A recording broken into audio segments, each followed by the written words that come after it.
शरद पवार साहेब हे मान्यवर नेते आहेत.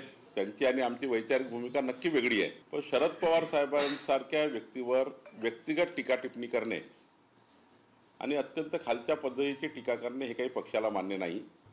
आम्ही जे या पद्धतीचं वक्तव्य करतायत त्यांना योग्य समज देऊ.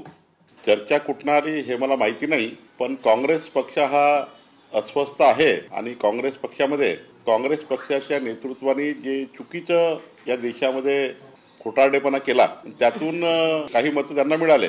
आता त्यांच्याच कार्यकर्त्याला आणि नेत्यांना असं वाटतं, निवडून आलेल्या खासदारांना, की काँग्रेसमध्ये राहून काही आता आमचं पुढचं भविष्य काही चांगलं नाही. त्यामुळं काँग्रेसचे अनेक नेते आणि जनप्रतिनिधी आम्हाला भेटत असतात, त्यांचं दुःख ते मांडत असतात.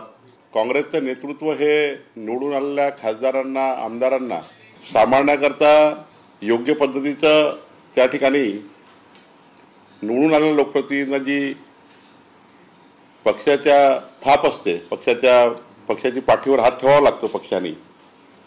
तर त्यांच्याकडे खासदारांनी आमदाराकडे दुर्लक्ष आहे काँग्रेस पक्षाचं, त्यांच्या नेतृत्वाचं. काही लोक अस्वस्थ आहे.